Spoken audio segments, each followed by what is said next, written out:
안녕하십니까. 2023년 10월 1일 설교 복귀하겠습니다. 설교 제목을 한번 짚어야 되겠습니다.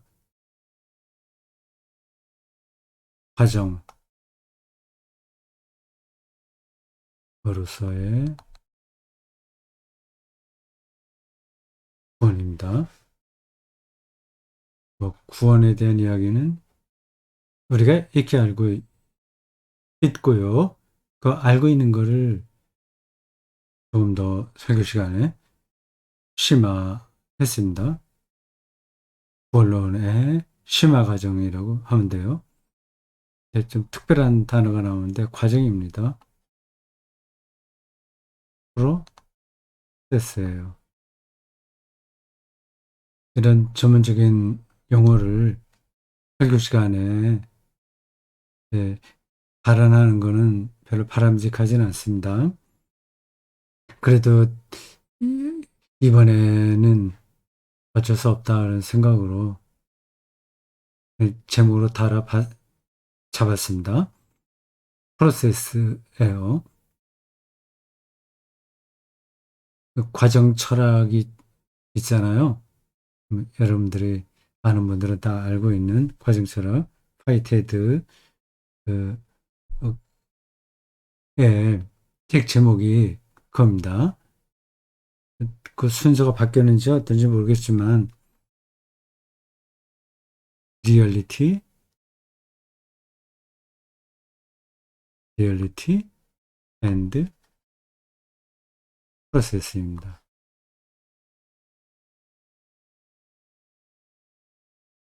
이 책이 그 명제를 이렇게 한 문장으로 끊어서 말할 수 있습니다. Reality is 어인가 더인가 붙어서 지우고 and를 is로 바꾸면 돼요. 리얼리티는 프로세스다.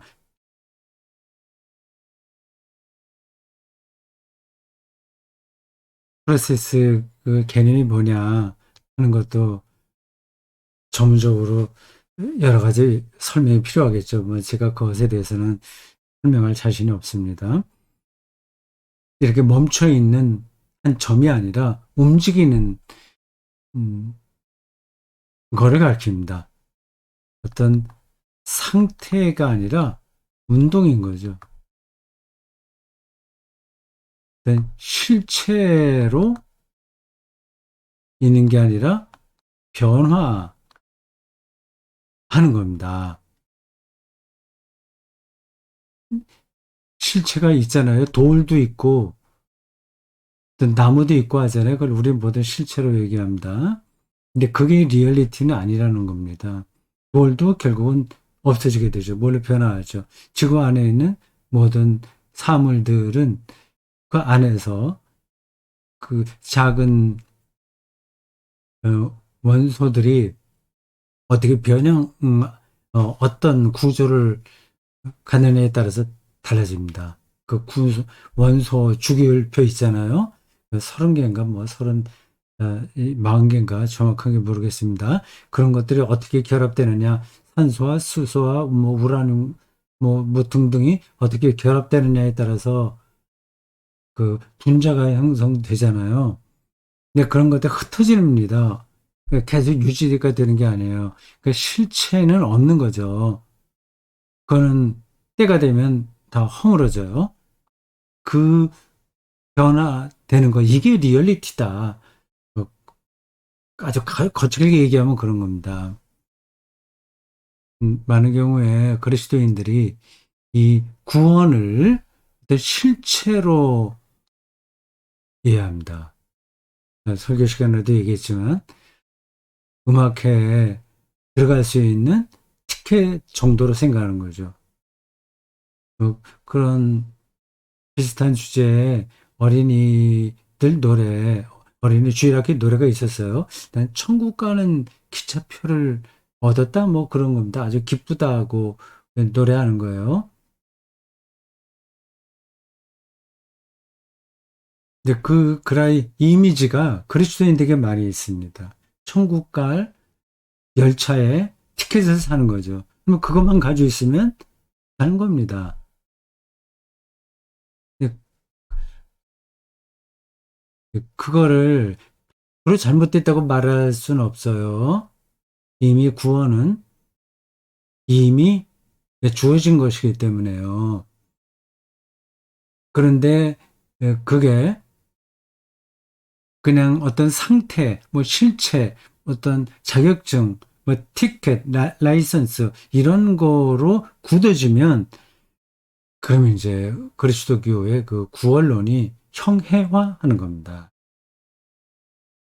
아니, 그런 문제들은 다 신학적인 거지. 그리스도인 신앙 생활에서는 별로 중요하지 않다고 사람들이 생각할 수 있어요. 전혀 그렇지 않습니다. 이런 것들이 정리되지 않으면 그 그리스도교 그 신앙이 지금 제가 형해화된다고 했는데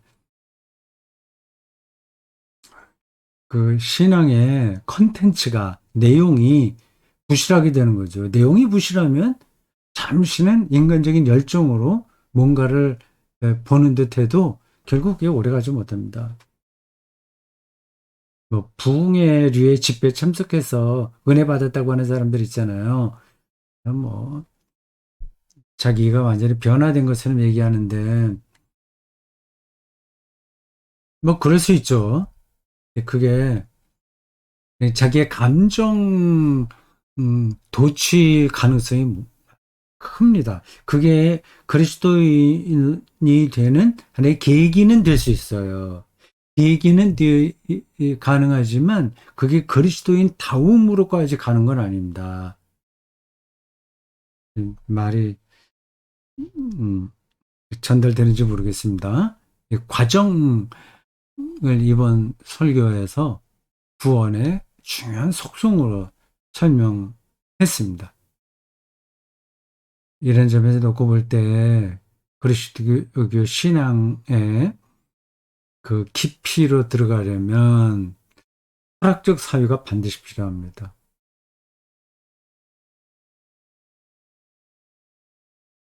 철학이 필요하죠.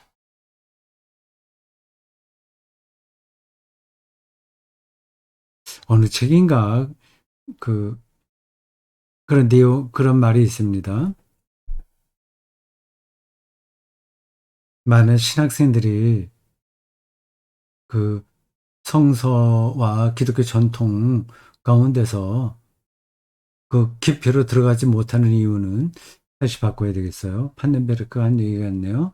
성서로부터 성서에서 그 성서가 말하려는 그 근원으로 뚫고 들어가지 못하는 이유는 철학적 사유가 크게 부족하기 때문이다라고 했습니다. 그러니까 여기에서도 이 과정 개념을 어느 정도 알아야 오늘 설교를 들을 수 있는 겁니다. 음, 에릭 프롬의 표현으로 바꾸면 to have가 아니라 to be인 거죠. 자, 제목 설명이 끝났습니다. 설교 앞대목에서 이런 얘기를 했습니다. 너희 구원을 이루라고 하는 그 표현을 근거로 해서 구원은 각자 자기의 책임이다라고 했습니다. 너희 구원. 해 아우톤 소테리안. 소테리아가 헬라어로 구원이라는 뜻입니다. 근데 소테리안 이렇게 어미가 바뀐 거는 그 격이 그렇게 그 대격인가? 로 바뀌어서 그래요. 목적격인가? 하여튼 그 어미는 그쪽 나라 말들은 저기 바뀌어요. 복수로 하면 또 복수도 우리말로도 복수는 바뀌는데, 이제 우리말 변형하고는 그게 좀 다릅니다. 그 메커니즘 자체가, 언어 자체가 달라요. 그래서 외국어를 배운다는 거는 그냥 의사소통하는 정도의 문제가 아니라 우리의 사유 자체가 다양해지는 걸 배우는 겁니다. 그 언어가 그 언어를 쓰는 사람의 사유를 담고 있는 거거든요. 이러한 것들을 젊었을 때 청소년 시절에 더 깊이 생각을 해야 그 다음에 학문에서도 그렇고 삶에서도 그렇고 이제 진도가 나갑니다. 그렇지 않으면 쳇바퀴 돌듯이 그 자리에 머물러요. 이런 문제들이 일반 사람들에게는 잘 와닿지 않습니다. 앞에서 철학적인 사유가 신학의 깊이로 들어가는데 필수적이다 말씀드렸잖아요. 그렇다고 해서 우리가 철학 전공자가 되어야 된다는 얘기는 아닙니다. 철학적으로 사유를 할 줄 알면 되는 거예요. 그거는 철학을 전공하지 않아도, 뭐 철학 석사학위를 받지 않아도 그건 가능합니다. 그냥 어린아이가 이 곤충을 한 마리 봤을 때 이게 왜 나하고 다르지? 이 곤충은 어디서 왔지? 뭐 그런 거를 생각하면 그런 어린아이가 철학적 사유를 하는 겁니다. 테아르드 샤르댕의 어린 시절에서 겪었던 에피소드가 하나 있습니다. 기억나네요. 아주 어렸을 때 자기 어머니가 그 머리를 잘라서 불에 태우는 장면을 봤다고 합니다. 테아르드 샤르댕이요. 진화론 어, 신학자로 카톨릭 신학자로 유명합니다. 그때 그걸 보고 그 어린 샤르댕이 생각하기를 방금 전에 있었던 어머니의 머리카락이 불에 태워서 지니까 없어졌네. 이 왜 그럴까? 그걸 곰곰이 생각했답니다. 그러니까 방금 전에 있던 게 왜 지금은 없냐 하는 거죠. 왜 존재하는 순간이 있고 금방 비존재가 되냐 하는 것에 대해서 궁금하게 생각한 겁니다. 물론 그냥 간단히 보면 불에 태웠으니까 없어지지. 근데 불에 태워서 왜 다 없어지나요? 그런 것도 아니잖아요. 근데 그 어렸을 때 존재한다는 것과 존재하지 않는다는 것, 무죠, 무. 무와, 아, 무와, 아, 유. 이것의 그 아득한 차이를 느낀 거죠. 이런 게 이제 철학적 사유입니다. 다른 게 아니라. 물론 그런 걸 근본으로 기초로 해서, 어, 동서양 철학의 역사를 소상하게 알면 참 좋죠. 그건 이제 자기 능력에 따라서 할 수 있는 문제고, 중요한 건 철학적 사유를 한다는 겁니다. 이 테아르드 샤르댕이 어렸을 때 경험했던 그 머리카락이 있다가 없어졌다는 그 큰 뛰어넘을 수 없는 간격, 음, 그것에 대한 궁금증, 그런 것들이 사실은 그게 바로 철학의 기본이라고 할 수 있어요. 다른 때도 제가 말씀드렸습니다마는 하이데거가 프라이부르크 대학교 교수로 존경받아서 처음 청빙 그 공개 강좌할 때 그 제목이 바로 어, 주제입니다. 왜 존재하는 것들은 존재하고 무는 더 이상 없는가? 음, 이 헤디드가 말하는 이 유는 자이엔드예요. 자이엔드.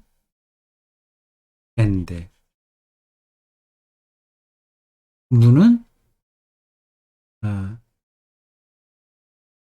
예, 니히치겠죠? 없어요. 왜 그러냐, 이런 거죠. 어떻게 보면 이제 쓸데없는 질문인 것 같은데, 제가 설교 시간에도 나온 겁니다. 100년 전에 우리는 없었어요. 완전히 무였어요. 그런데 지금 이렇게 있어요. 그리고 몇십 년 후에는 우리가 또 완전히 없어요. 아니, 뭐, 인간이 다 그렇지. 세상 만물이 다 그런 건데, 뭐, 그게 뭐 어떻다고, 그런 걸 알고 그냥 살면 되지. 그렇게 생각하는 사람이 있고, 이게 왜 그런지를 더 질문하는 사람이 있습니다. 그냥 당연하다고 생각하는 사람이 있고, 왜냐고 질문하는 사람이 있는 거예요. 내가 어디서 왔는지, 내가, 그리고 자기가 누군지, 뭐 그런 근본적인 것, 세대 질문하는 겁니다. 이게 이제 철학이거든요. 그러니까 철학을 공부한다는 것은 또 근본적인 것에 대해서 아주 올바르게 질문할 줄 아는 능력을 배양하는 거예요. 그러니까 청소년 시절 중요한 거죠. 초등학교 교사들과 중고등학교 교사들이 이런 점에서는 정말 중요합니다. 수학을 가르치더라도 그냥 그 계산하는 방법만 뭐 미분이나 척분이다 복잡한 그런 것들을 그냥 기술적으로 가르치는 거로 끝나는 선생이 있고 이게 왜 이런 방식으로 세계를 이해하게 됐는지에 대해서 더 질문하게 하는 선생이 있는 겁니다. 이 수학은 철학이거든요, 사실은요. 수가 있다고 하는 것 자체가 신비한 거잖아요. 그 수가 숫자 이게 음악에서도 중요하다고 하지 않습니까? 이 숫자가 특별한 거예요. 우리는 그게 뭐 당연하다고 생각하는데 왜 이 세상에 숫자가 있는 건지 그게 특별한 겁니다. 이상한 겁니다. 근데 그런 문제 그러니까 숫자를 잘 파고들면 그 안에서 물리학도 있고 음악도 있고 모든 세상을 해명할 수 있는 원리들이 있다고 하네요. 그러니까 물리학이 그래서 이론 물리학이 있고 실험 물리학이 있잖아요. 이론 물리학은 다 수학으로 하는 거죠.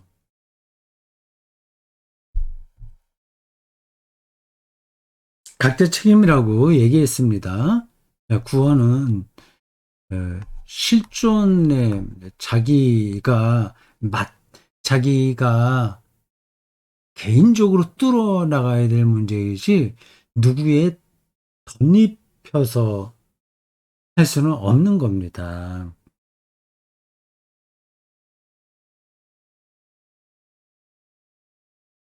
그 예를 이렇게 들었어요. 사랑하는 사람이 옆에 있어도 그 사람이 나를 대신해서 숨을 쉬어줄 수는 없는 것 같은 거죠.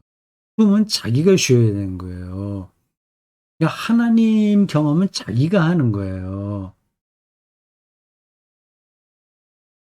이거를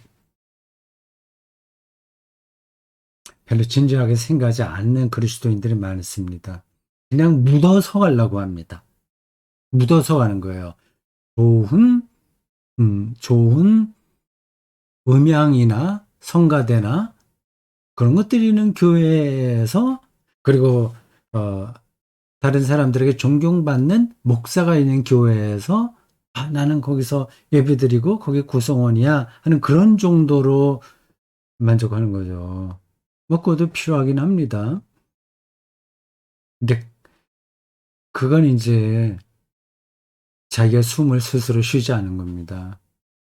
예, 그러니까 결국 자꾸만 다른 일에 신경이 많이 쓰이는 거예요. 다른 일에 다른 일을 통해서 자기를 확인하려고 하는 겁니다. 뭐 설교 시간에 나왔는데 그 프로그램에 계속 매달린다거나 이거 따라다니고 저거 따라다니고 내가 뭐 몇 가지 뭐 했어 뭐 이런 등등 그런 것들로 자위를 하는 겁니다. 자기를 위로하는 거예요. 하나님 경험이 자기 그 실존에서 그 개인이 붙들어야 될 거라고 하는 거를 그리스도인들이 잘 눈치채지 못하는 것 같습니다. 물론, 어, 물론, 그걸 잘 아는 사람들도 많죠. 그래서 좌고우면하지 않고, 하나님과의 관계에 깊숙이 들어가는 사람도 있어요.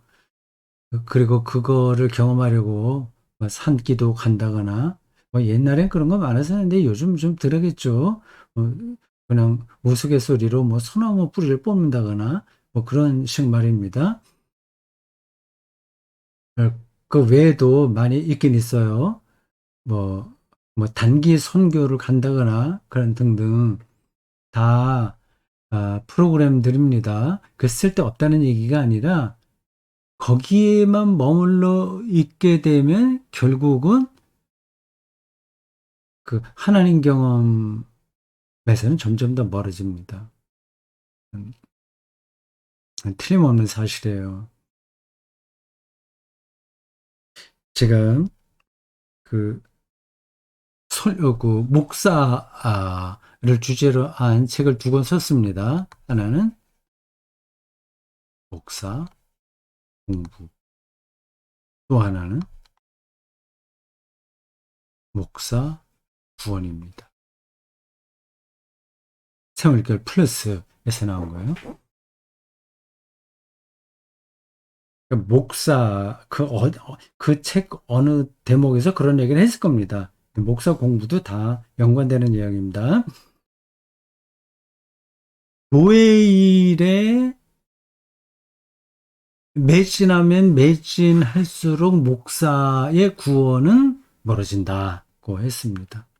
교회 일에 에, 정신을 팔면 목사가 보통 이제 신자들은 그걸 좋아하잖아요. 우리 교회 목사님 뭐 설교는 뭐 깊이가 없어도 교회를 얼마나 사랑하는지 몰라. 신자들을 정말 사랑하셔. 교회를 위해서 자기 그 헌신 대단히 정말 놀라울 정도로 하셔. 그걸 높이 평가하거든요. 근데 그 이제 양쪽 다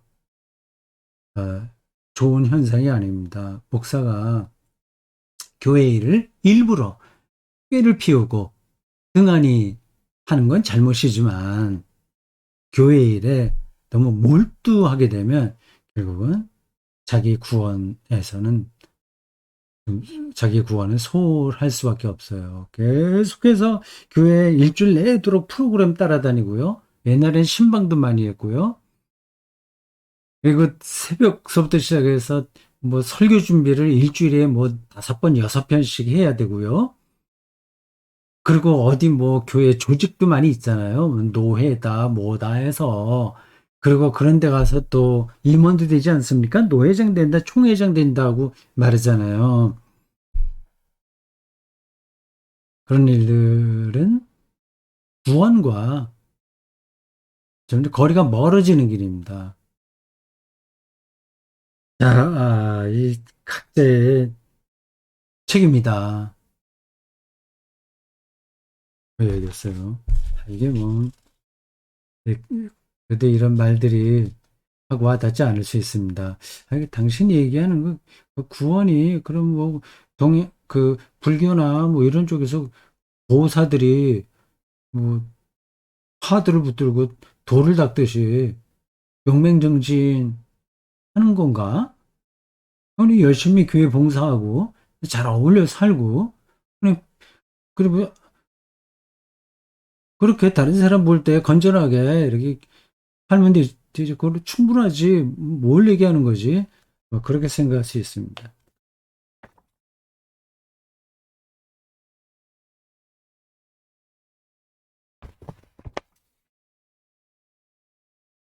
두려움과 떨림으로 너희 구원을 이루라. 그 대목을 설명하면서 음, 이런 얘기를 했습니다. 두려움과 글씨가 개발 세워버리네.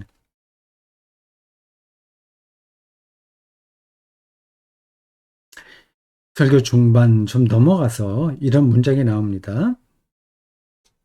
우리가 아주 순간적으로 살지만 아주 짧은 순간을 이렇게 살지만 이게 정말 엄청난 사건이다.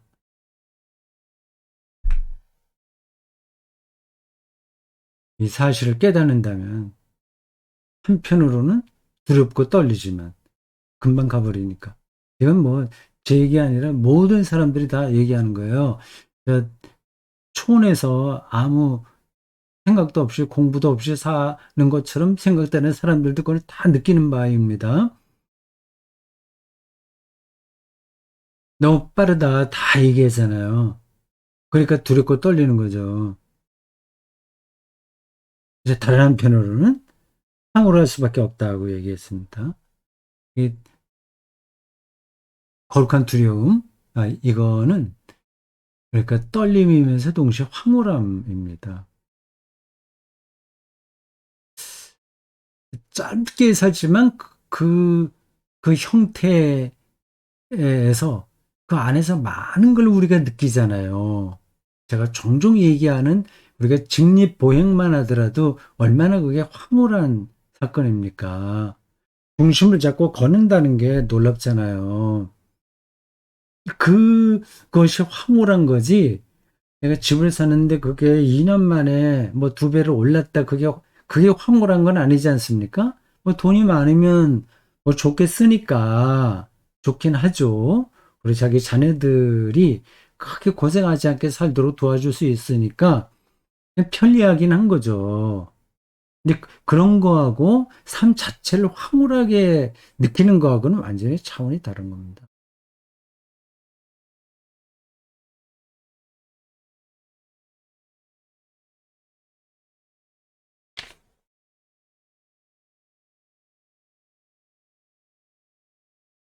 설교 이제 후반부로 넘어가서 빌립보서 2장 11절을 인용했어요. 다시 한번 봤습니다. 거기에 이런 표현이 나옵니다. 모든 입으로 예수 그리스도를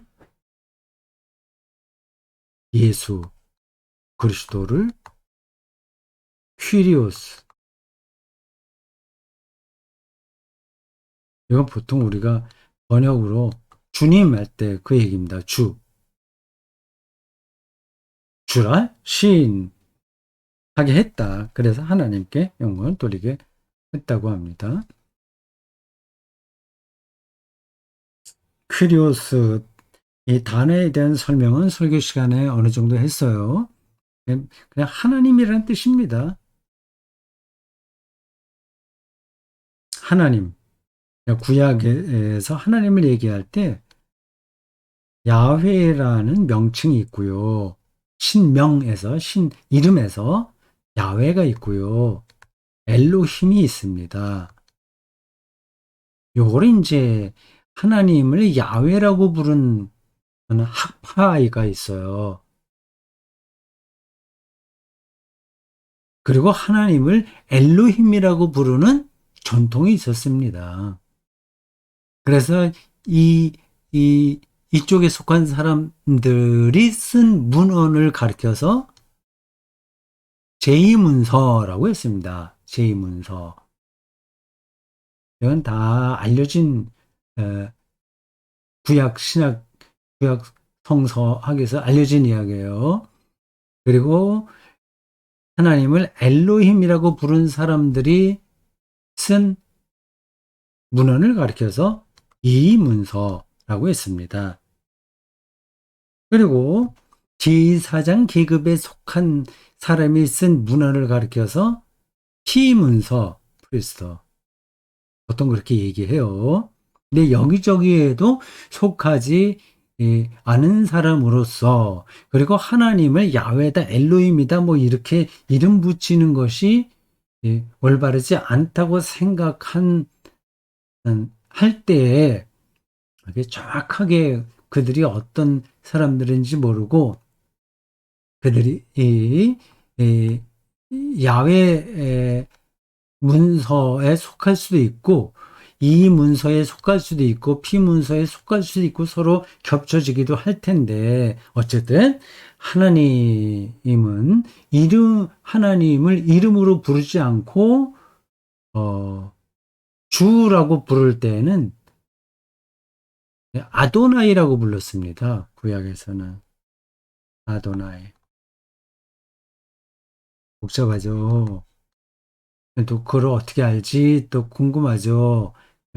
신학자들이 많이 연구해서 나온 결과들입니다. 아도나이예요. 그게 헬라어로 표기할 때에는 퀴리오스라고 했습니다. 주라는 거예요. 예수 그리스도를 주라고 시인했다는 말은 구약이 말하는 아도나이로 고백했다는 뜻으로서 결국 예수가 하나님이다. 그런 말이 되죠. 이게 지금 우리들에게는 당연하죠. 삼위일체의 관점에서 예수는 아들로서의 하나님이라고 하지 않습니까? 근데 그 당시로 돌아가서 생각해 보세요. 초기 그리스도교 당시 1세기 40년대에서부터 한 100년 사이까지 한 60년 그 당대에 저런 말을 하면 누가 그거를 받아들이겠습니까? 유대교가 받아들이겠어요? 로마가 받아들이겠어요? 이상하게 보는 겁니다.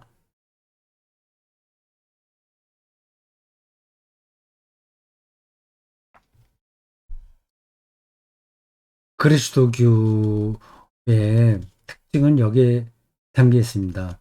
유대교의 차이도 여기 있어요. 예수를 아도나이라고 고백하냐, 아니냐 하는 겁니다. 근데 어떤 근거로 후기 그리스도인들이 그렇게 고백했냐 하는 것이 기독교 신앙을 변증하는데 핵심 요소겠죠. 아니, 뭘 근거로 해서 예수가 하나님이라고 얘기할 수 있냐는 겁니다. 근데 부활했다. 근데 부활을 또 뭘로 증명하냐? 그 간단한 문제가 아니잖아요. 자연과학에서 도저히 용납되지 않는 그 방식으로 부활했으니까 어, 예수가 하나님이다. 뭐 하나님의 아들이라고 갔다가 그다음에 하나님으로 갔겠죠. 10월 마지막 토요일과 주일날 다샘교회에 수련회가 있습니다. 그 교회당에서 할 거예요. 오후 2시인가에 모여서 먼저 제 신학 특강이 있고 몇 가지 프로그램이 진행되고 다음 주일날 예배드리고 점심 먹고 오후에 또 친교 야외에 나가는 걸로 계획을 짠 것 같아요. 운영위원들이요. 제가 언뜻 들었습니다. 이번 제가 맡은 신학 특강의 주제가 삼위일체예요. 그때 이 퀴리오스에 대한 이야기를 하겠습니다. 핵심은 삼위일체의 단초는 출발은 예수가 신이냐 인간이냐 여기에 달려 있습니다. 그를 인간이라고 생각하면 삼위일체는 성립이 되지 않는 거예요. 신이라고 생각을 하면 무슨 근거로 그렇게 하냐는 질문이 나오게 됩니다. 초기 그리스도가 그, 도달한 대답은 온전한 신, 온전한 인간입니다. 호모 데우스 호모 어, 베레 호모 미안합니다. 베레 호모 베레 데우스 베레 참된 인간 호모 베레 데우스 그거예요. 그게 말로는 그렇게 멋지게 표현할 수 있지만 그게 실질적인 내용이 뭐냐 하는 거는 그냥 또 다른 문제예요. 여기 어쨌든 삼위일체에서도 그렇고 이렇게 전반적인 데서 그 관건은 그리스도론입니다. 그리스도론. 예수가 누구냐 하는 겁니다. 예수를 퀴리오스라고 시인한다고 하는데 이게 성립하냐 하는 그러한 논의가 초기 그리스도교에 길게 이어졌어요. 우리는 지금 당연하게 예수님 신이지 처음부터 그랬다고 우리가 다 믿었지 그렇게 생각하겠지만 그렇지 않습니다. 예수 그리스도를 하나님이 아니라 하나님보다 한 단계 낮은 어떤 존재로 생각하려고 하는 사람들도 많았어요.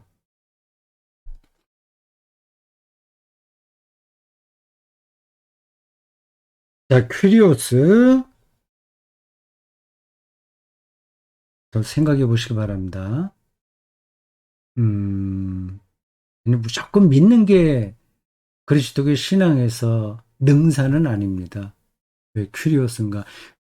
오늘 뭐 제가 짧게 설명한 것 중에서 다 여러분들이 기억하지 않으셔도 됩니다. 그냥 퀴리오스라는 단어만 생각해도 돼요. 이게 당연한 게 아니구나. 그건 좀 생각해 봐야죠. 근데 그런 예수가 퀴리오스라는 사실 안으로 들어가려면 그게 이제 두렵고 떨림인 거죠. 음,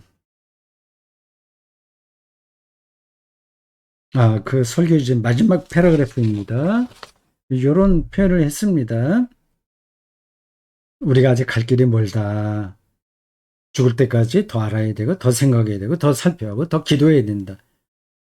이것이 바로 두렵고 떨림으로 구원을 이루라는 뜻이라고 했어요. 이, 이 천만다행입니다. 그리스도교 구원이 그냥 돈 내고 티켓 끊는 정도로 아니면 장로가 되거나 목사가 되는 것으로 성서에 대한 이해가 정보가 많은 것으로 끝난다면 얼마나 시시하겠어요.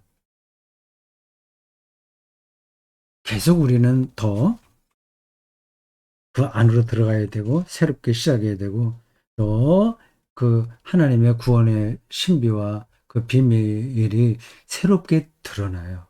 이거 틀림없습니다. 그 맛을 아는 사람은 지루하게 생각하지 않고 그 길로 부도정진합니다. 자, 오늘 여기까지 하겠습니다. 수고하셨어요.